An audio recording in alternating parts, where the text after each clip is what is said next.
Hello everybody, Greysteel Plays, and today I want to bring you guys a real quick tip guide for RimWorld, especially in the Alpha 15 version. This is going to be rapid fire tips so that I can throw as many tips to you guys as quickly as possible so you can just watch the entire thing and hopefully learn something that you didn't know before. Let's go! Number 1, the categorized list on the left-hand side of the page. If you want to know how to get it, all you have to do is go down to the bottom right-hand side of the screen.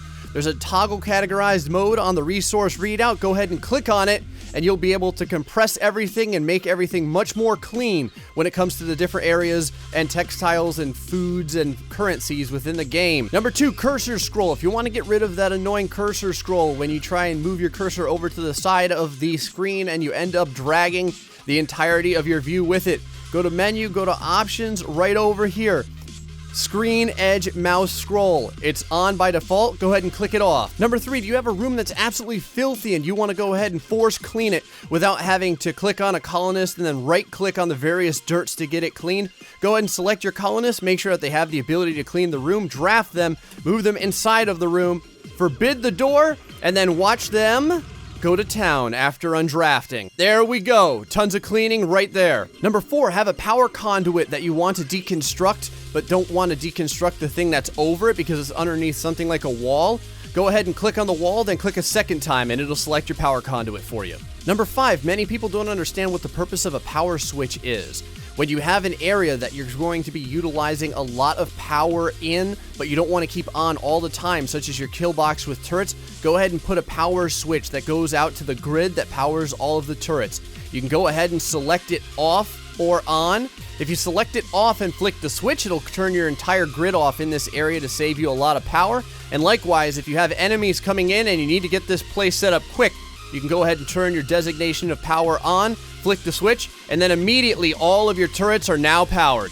Number 6, do you want to keep your animals outside of the home zone, but allow them to wander the entirety of the map? Perhaps they're carnivores that should be hunting other creatures. Go over to your zone area, click on it, select the home area that you want. Then once you have your area selected, go back to your expand allowed areas, manage your areas, and then click on invert. That will make the entirety of the map allowable without you having to go out of your way to go and drag and select it all. Number 7, do you want to use drugs and beer to keep your mood up, but you don't want your people utilizing them at all times and getting addicted and or wasted and drunk?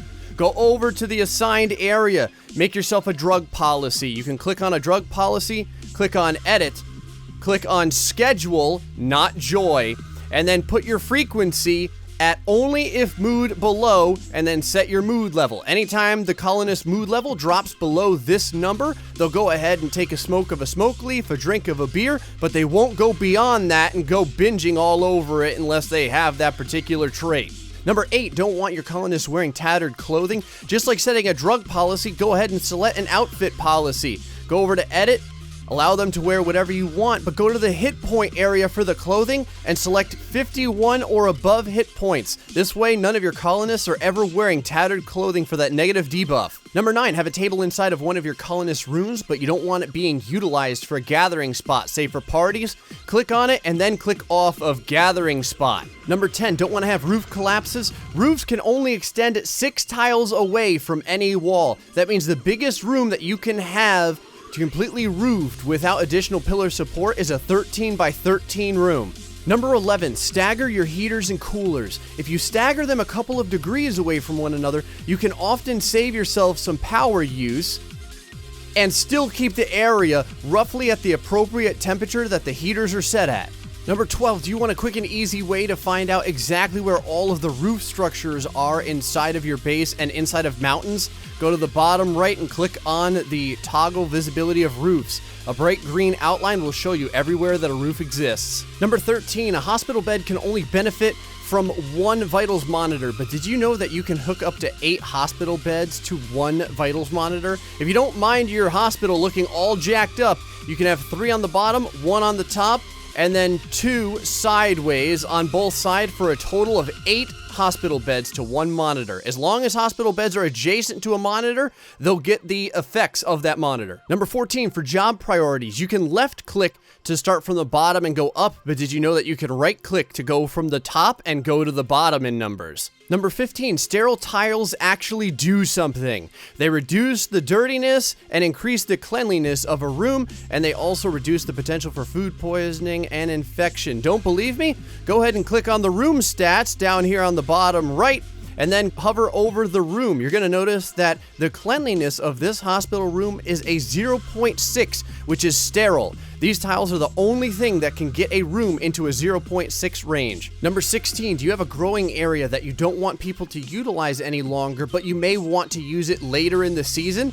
Click on that growing area and click on allow or forbid sowing. This will make it so that they won't attempt to sow the area of your garden, but you won't have to delete that area either, so that you'd have to remake it at a later time. Number 17, if you're trying to keep an area extra cool or extra warm, double walling and double dooring an area provides incredible thermal protection and insulation. Number 18, long-term diseases like muscle parasites that don't have an immunity next to them are not permanent. Although it may take several applications of doctoring in order to fix it, it's recommended to turn off the medicine usage while doing this to conserve your medicine. Number 19, build chairs at work zones, the best chairs you can get. The reason for this is because if you look at your actual colonist while they're working and then go over to their needs area, you can see that their comfort will always remain high, giving them an excellent benefit in the mood area. Number 20, put your artillery shells inside of equipment racks. The reason why is because nothing inside of the equipment racks degrade,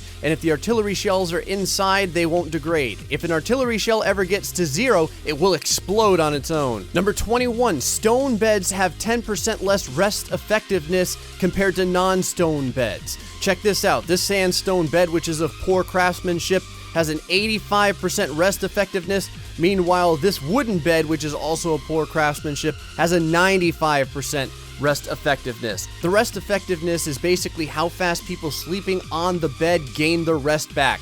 Number 22, doing the same thing over and over again for joy reduces its effectiveness. Curious to see what kind of tolerances your colonists have for various joy activities?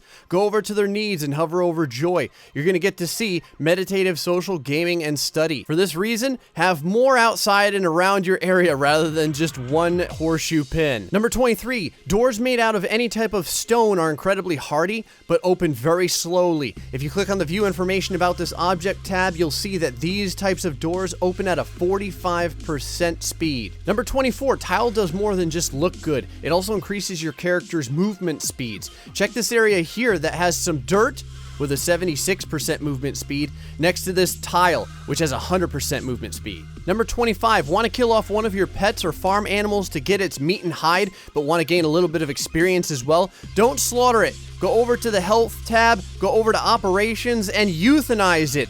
The euthanization will get your medical professional quite a bit of doctoring skill. Number 26, when crafting something over and over again like food, do you want your crafters to walk less distance between making the item and putting it on the ground for storage? Whenever you have some sort of build created, go over to details, go over on the upper left-hand side. This is going to automatically be on take to best stockpile, but instead choose drop on floor. Whenever someone gets done crafting something, they're simply going to drop it on the floor closest to the area that they're making the bill at. Number 27, let's say you're out in the field in a fight and someone gets injured, but you don't want to drag them all the way back to your hospital because you're afraid that they're going to bleed out. Go over to the architectural tab, go to furniture, create a sleeping spot right next to them, and then designate it as a medical spot. That will allow one of your doctors to pick up your colonist and get them treated right away. Number 28, not having any animals spawn on the map. It's probably because you have too many pets. Too many pets will cause no other animals to spawn on the map. Number 29, do you have a nudist that's in a very, very cold biome and you don't want them to freeze to death? Go ahead and make them a toque. Nudists can wear headgear without the penalty to their nudism, and the toque will often be good enough to keep them warm in biomes like boreal forests. And number 30, do you want to see exactly what the range is of one of your weapons that one of your colonists is carrying, say to get just in the range of something before shooting it? Go ahead and draft your colonist, click on the weapon, and you'll see an area that shows you exactly where you can shoot. Click on anything inside of this area to attack it, even something like a wall. And that's it, guys. Hope you guys enjoyed these RimWorld tips. Like I said, I wanted to keep it rapid fire and as quick as possible. I hope that something was here for everyone, maybe something that you didn't know before. If there's a tip here that you didn't see that you think is rare and interesting, maybe for the next tip guide that I do, feel free to leave it in the comment section below. Until the next time, folks, stay foxy and much love.